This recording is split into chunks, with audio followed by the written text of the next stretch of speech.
Om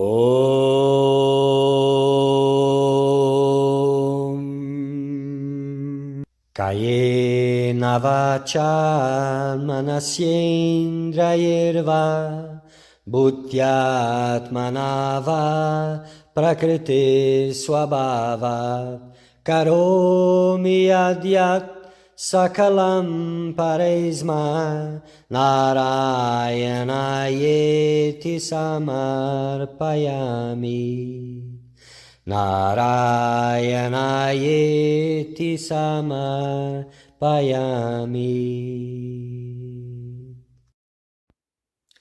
Querido buscador da verdade, bem-vindo. Este é um momento muito auspicioso, pois vamos falar de Bhakti. Bhakti, amor divino, puro amor divino. E Bhakti como a essência de todos os caminhos espirituais e também como um caminho espiritual em si, Bhakti Yoga. Então, nesta série de vídeos, nós vamos falar sobre os Sutras de Shandilya. Então, Shandilya foi um sábio, um ser realizado, que realizou a Deus, que já tinha seguido outras filosofias, era um erudito nas escrituras e tinha uma abordagem também intelectual. Então, nestes sutras, o sábio Shandilya procurou a autoridade, a sabedoria, a firme sabedoria das Escrituras para ver realmente qual era o melhor caminho para Deus. Então ele traz-nos nestes sutras, traz-nos muitas passagens confirmando de facto a autoridade de Bhakti. E nós, nesta viagem, vamos entender o que é que tudo isso significa e trazer para que os vossos corações possam também conhecer a Deus. Que todos vocês possam se encher de amor divino e realizar a Deus nesta vida ainda.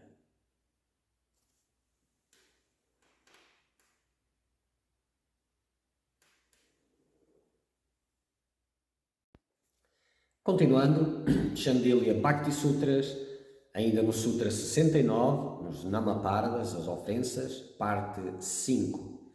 Então, acabou esta lista, esta grande lista, não é? Que nos dá uma visão clara de que a humildade é extremamente importante para isto e a noção do sagrado é realmente aquilo, o ganhar cada vez mais na noção do sagrado, isto significa o se purificar, é aquilo que de facto trará essa sensibilidade, a visão para não cometer estas ofensas, nenhuma ofensa. Então, é a noção do sagrado que não permite que chegues perto de alguma ofensa. Então, os santos e as escrituras ordenam que devemos cantar o santo nome sem cometer essas ofensas. A única maneira de cantarmos sem ofender é sermos mais humildes do que uma folha de grama.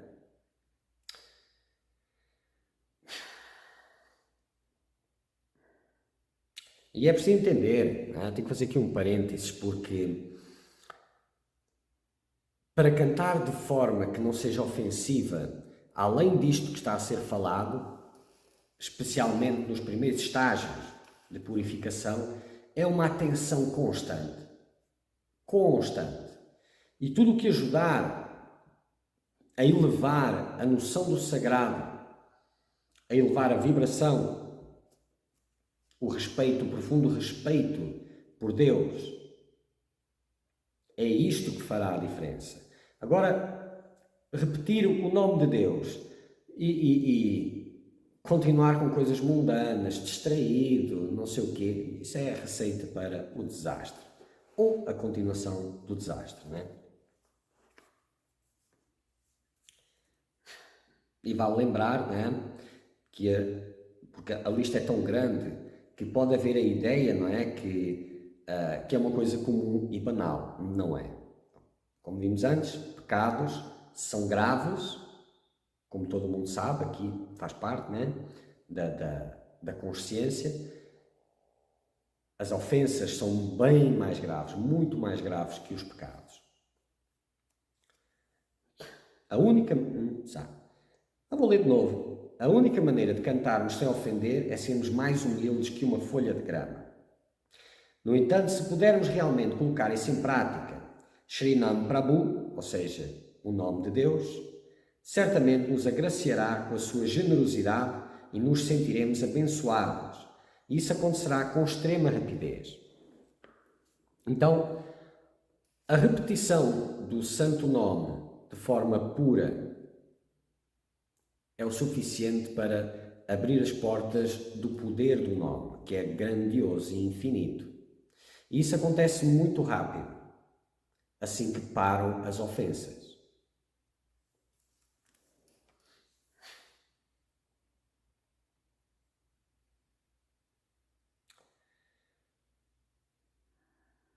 No Padma Purana fala: podemos aniquilar Namaparada recorrendo apenas ao canto. Devemos cantar sem descansar por um único momento. Então podemos destruir Namaparada. Então, o remédio, por assim dizer, da doença das ofensas é o próprio nome divino. Então, se as ofensas são contra o nome, a repetição, o cantar do nome divino é o que queima também os Namapardas. Mais nada poderá resolver isso. Quer dizer, mais ou menos.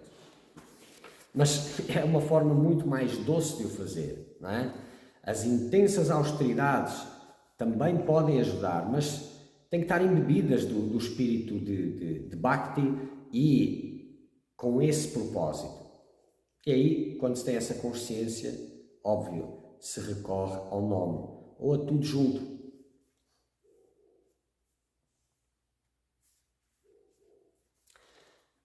No entanto, se ofendermos um sadhu, como já nós falámos antes, né? Um santo, um sábio, um iluminado, um guru, devemos implorar que ele nos perdoe. Quando ele está satisfeito, nossa parada é destruída. Então, isto é importante, não é?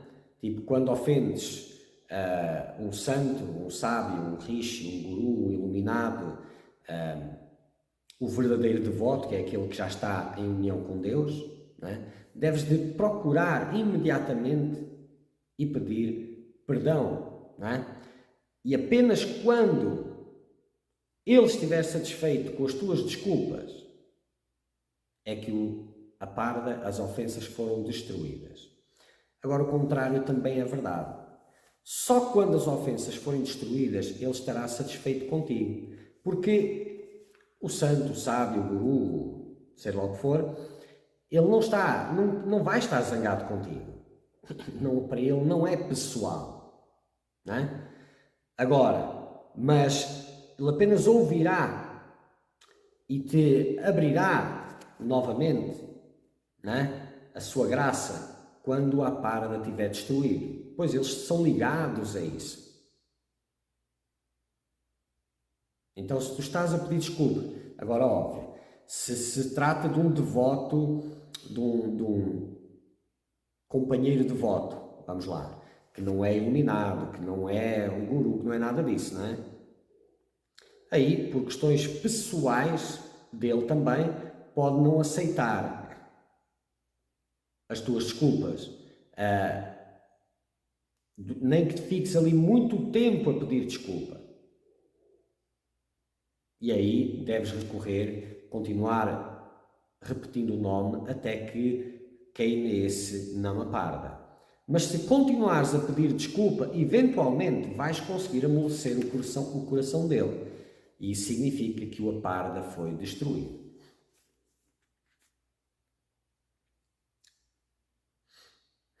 Então, o ofensor, tendo incendiado a sua vida espiritual com a blasfémia, que é isto que acontece, não é? Ele incendeia a sua vida espiritual com as ofensas, não é? No caso a blasfémia, que é uma das piores ofensas, falar mal do santo, do sadhu, do sábio, vilificar era o termo que usámos lá atrás, né? Deve ser purificado no fogo da contrição, que é o sentimento pungente do arrependimento. Então, só o verdadeiro arrependimento pode queimar as ofensas. E o verdadeiro arrependimento é aquilo que gera o fogo da contrição, o fogo do arrependimento, que é como um fogo que queima por dentro, que não há descanso por causa daquilo que se fez. Até lá, não é sincero ainda. Então a sinceridade demora o seu tempo e deve ser conquistada. Primeiro percebendo que tem as ofensas lá, não é? E se for inteligente não é ficar à espera que chegue o arrependimento ao fogo da contrição, porque isso significa que os frutos dessa ofensa, os frutos materiais dessa ofensa já estão presentes. Porque só quando esse fogo começa intensamente é que começa-se a tocar, nossa, não é? Está vindo aí. Mas aí já é tarde para isso. Pode ser bem antes, deve ser bem antes de chegar nesse nível. E que esse fogo surja por dentro pelo arrependimento. Primeiro pela consciência das ofensas e depois pelo cantar do nome, pelo pedir perdão, até despertar esse fogo do arrependimento. E é esse fogo que queima os namapardas, mantido o tempo suficiente. O ofensor deve cair aos pés do devoto que ele insultou, do santo, do sábio, sei lá de quem for, e implorar perdão até que ele seja novamente capaz de agradar aquele devoto. Como eu já expliquei, ele estará agradado quando o namaparda estiver queimado. Enquanto não estiver queimado, ele não vai estar agradado. Mas mais uma vez, não é pessoal. Ele deve se aproximar do devoto com apreensão em seu coração e pensar que, implorando, louvando, oferecendo obediência repetida ou por qualquer meio, ele deve satisfazer o devoto, o sadhu. Não é?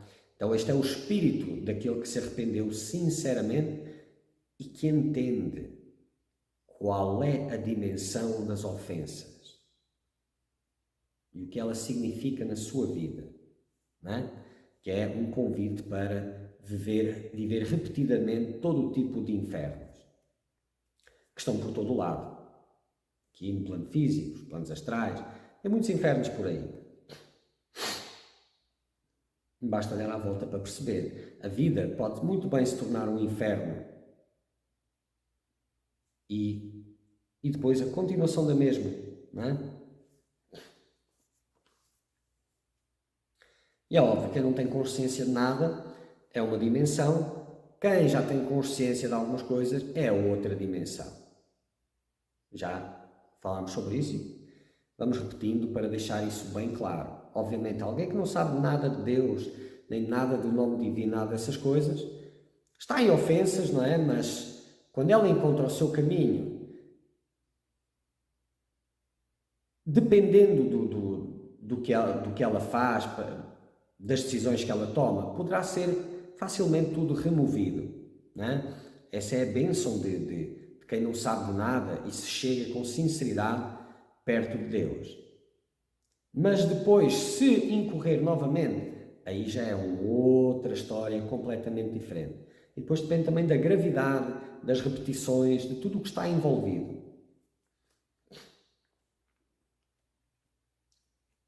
O que acontece se não conseguirmos agradá-lo? Então teremos que cantar dia e noite e então será possível eliminar essa ofensa. Podemos queimar as outras ofensas nos arrependendo e cantando incessantemente. Com esse sentimento, com esse espírito, cantar sem parar ad infinitum, até queimar tudo isso. Até que a devoção intensa jorre no coração, até que se voe no céu da bem-aventurança e da comunhão com Deus. É aí que para, caso estejam a perguntar. Porque até parar de cantar depois é ofensivo. Aquele que já sabe da existência de Deus, que já sabe tudo isso, que já recebeu o santo nome, esse parar é muito ofensivo. Podemos perguntar: não cometi uma única ofensa e estou cantando com respeito. Então como é que o Shrinam Prabhu, o nome de Deus, não está derramando suas bênçãos sobre mim? Não é? Pode haver esta pergunta. A resposta a esta pergunta é a mesma, a parva. Não é? Não há nada que impeça a graça do santo nome além da ofensa. A ofensa é como se fosse um escudo anti-graça que o devoto veste, anti-Deus. A única coisa que consegue travar Deus é a vontade do indivíduo. E se a vontade estiver cometendo ofensas, não tem bênção, não tem graças, tem desgraças. Embora conscientemente não cometemos uma ofensa, é verdade, mas ainda não podemos proclamar que estamos completamente livres da parva. Não podemos garantir que não tenhamos nenhuma ofensa coletada em vidas passadas. Também cometemos ofensas involuntariamente, não é verdade? E isto é uma coisa que é interessante, não é? Tipo, a vida, as encarnações são como episódios, são como dias que se sucedem uns aos outros aqui. Não há uma paragem. E há muita gente que fala: que injustiça que eu estou vivendo, sou tão bonzinho, ou tal pessoa é tão bonzinha, que injustiça, sem perceber que o dia de hoje é o fruto de ontem. E por aí vai. Então, aquele que é inteligente deve de abraçar aquilo que Deus lhe traz, pois esse é sempre o caminho mais curto para Deus. Mesmo aquele que não sabe que está em busca de Deus, está em busca de Deus e o princípio é o mesmo. E a recompensa, não é? A recompensa das boas ações é Deus. Melhorar isto, não é? A recompensa das boas ações para a maioria é boas circunstâncias de vida. Mas boas circunstâncias da vidinha significa preso à roda do sansara e a mais sofrimento, quando acabar aqueles frutos. Então, as verdadeiras boas ações são aquelas em que o ser se direciona para Deus. Tudo o que ele faz para chegar a Deus. E a recompensa das verdadeiras boas ações é Deus, não é melhores circunstâncias de vida. Tudo isso é sofrimento.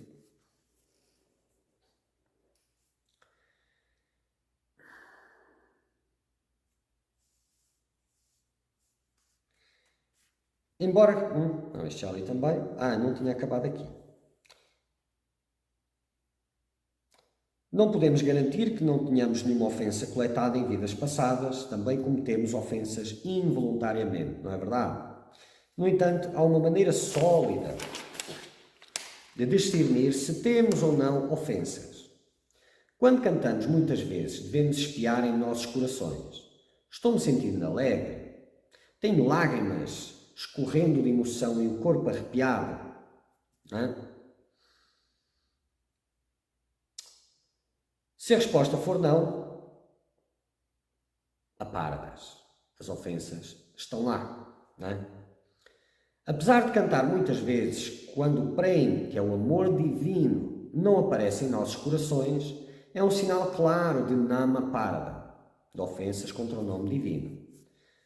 Quando cantamos repetidamente, mas nosso coração não derrete com devoção, é expresso por lágrima, o que é expresso por lágrimas, pele arrepiada e outros sintomas de devoção, tal coração é duro como ferro, é um sinal de nama paradas, ofensas contra o nome divino. Além disso, não podemos dizer que, se alguém mostra lágrimas e pele arrepiada, seu coração derreteu, pois algumas pessoas que têm emoções instáveis também expressam tais lágrimas e outros sintomas, sem sentir nenhuma devoção. Não é? Isto é uma coisa comum. E mais, eles podem fazer isso com prática também. Então, com prática, eles também conseguem fazer isso.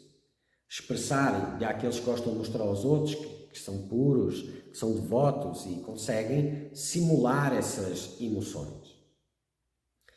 O contrário também é verdade. Alguns devotos muito sérios não expressam nenhum sinal de êxtase, embora o seu chip esteja cheio de bhakti. Isto também é verdade. Lembrem-se, os verdadeiros devotos são reservados por natureza. Reservados. Então, um devoto que é sério, que não demonstra emoção, não quer dizer que não esteja carregado de bhav, de devoção.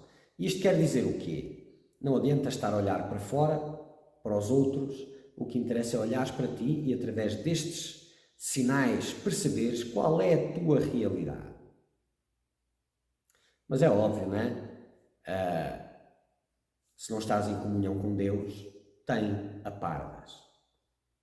Isso é óbvio.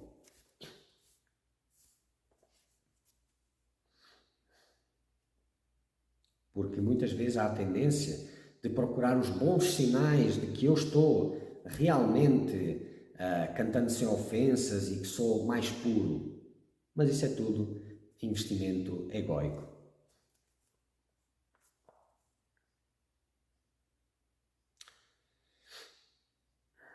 Embora lágrimas e arrepios sejam os sintomas comuns de uma mudança de coração, mesmo que alguém exiba lágrimas e corpo arrepiado externamente, se ele não tiver um coração que se derreteu com devoção, significa que o seu coração é duro como pedra, fruto dos namapardas. Não é? Embora lágrimas e arrepios sejam os sintomas comuns de uma mudança de coração, devemos saber que as verdadeiras indicações são os 9 sintomas, como tolerância, passar cada tempo com Deus, estar ligado a tudo o que é Deus e o que é divino constantemente. Agora, se tem esses sintomas e continua apegado a investimentos mundanos, apegos, desejos, valorização pessoal, poder, manipulação e essas coisas todas, então isso não é nada. Não é? Então, não só as emoções, mas também o alinhamento daquele ser com tudo o que é divino. Uma consciência cada vez mais presente do sagrado. O sagrado começa a perspirar pelos poros da pele. Figurativamente falando. E nem tanto, depende dos olhos, não é? Cantando o santo nome, podemos ser purificados de todas as ofensas. Mas se aceitarmos isso e pensarmos que podemos continuar com as ofensas e cantar ao mesmo tempo, então mesmo que alguém realize inúmeras penitências ou sofrimentos no inferno, não conseguirá livrar-se dessas ofensas. Então a esperteza tem sempre um preço maior, não é? Então isto é em um outro nível acima das ofensas. São ofensas ao quadrado. Então, aqui está um diálogo entre Sri Narada Muni e Sri Sanat Kumar. Sri Narada Muni disse: Ó Gurudeva Sanat Kumar, por favor, esclareça-me sobre as várias ofensas que alguém pode cometer contra o santo nome do Senhor. Isto, Sri Narada Muni, um dos maiores devotos de Vishnu, um exemplo, não é? Foi em busca também de esclarecimento, mesmo já tendo um nível de conhecimento de erudição muito elevados. Ele continua, cantar o santo nome do Senhor é certamente o principal dever da entidade viva. Por favor, conte-me sobre as ofensas que roubam a entidade viva deste dever principal. Então, não só o dever principal da entidade viva, porque é o chamar de Deus, é o voltar para Deus, mas também essas ofensas não deixam que hajam cantar, que hajam sequer chegar perto do nome divino. As ofensas fazem com que alguém tome o canto do santo nome como uma atividade mundana e abandone esta prática auspiciosa para obter resultados mundanos triviais. Não é? Então as ofensas, elas fazem com que os cânticos, o cantar do nome sagrado, seja mais por recompensas mundanas, para os desejos mundanos, não é? Do que para chegar a Deus. Portanto, ao abandonar, mesmo mantendo o mantra, mesmo mantendo o nome de Deus, ao abandonar dessa prática, pois se esperam os frutos mundanos. Os desejos mundanos, se mantidos sobre o canto, sobre o cantar ou repetir dos nomes de Deus, irão arrastá-lo para eles, se não forem abandonados, e o canto acompanha as ofensas. Então, se não abandonares os desejos mundanos e estiveres a cantar o santo nome, então os desejos mundanos vão-te arrastar, levar de volta para eles. Não é? E continuando o canto, continuam as ofensas. Para aquele que foi iniciado, recebeu o nome divino, supostamente abandonou tudo, não é? Mas mesmo assim mantém desejos mundanos, seja de que ordem for, será arrastado de volta para eles. E enquanto estiver nessa lamentável circunstância, irá cantar com ofensas.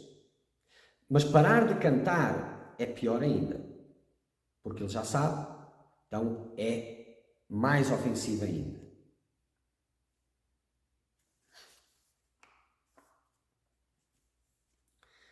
Exemplo: você deseja um relacionamento e não abre mão desse desejo.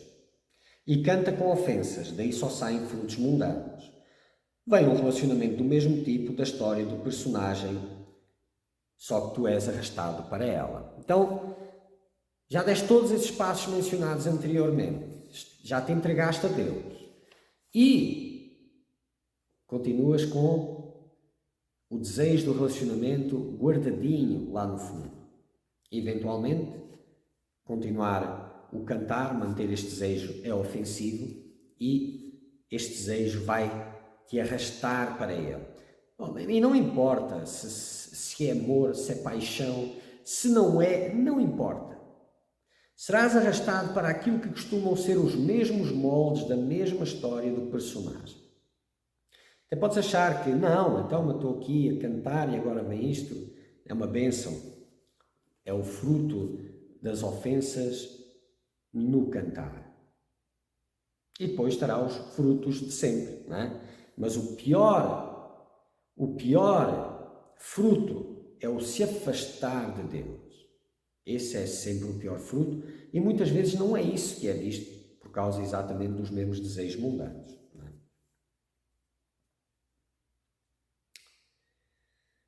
Então, se essas ofensas permanecerem desatendidas, você ficará no mundo e até mesmo convencido que é o que deseja. Isto até os frutos dessas ofensas se manifestarem no mundo, não é? Que é os infernos que eu estava a falar antes, que não é só depois, antes também tem. Como eu disse, os infernos têm por todo o lado. Até ao pé do paraíso pode estar um inferno, tipo um ser vivendo o paraíso da comunhão com Deus e o outro do lado estar no inferno. Possível.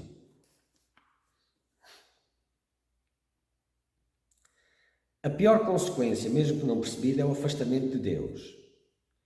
E isso machuca a alma profundamente. O resto, né? O coração, a mente, as emoções, né? São daqui. São vividas no mundo. Mas a alma é a que mais sofre com essa distância de Deus. E posso dizer que é essa distância de Deus, que é a mãe de todos os outros sofrimentos no mundo e nos outros mundos, onde eles estiverem, que é essa distância de Deus, que é a maior fonte e única de sofrimento daquele ser, não é? Essa distância de Deus, que é a manifestação da suprema bem-aventurança, que é o que realmente todo mundo procura e não sabe o que é que isso é, não é? Muito bem.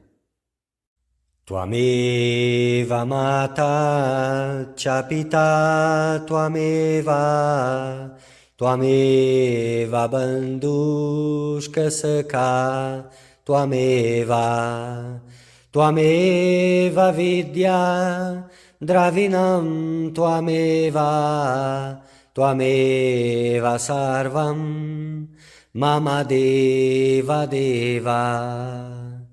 Tvameva sarvam mama deva deva.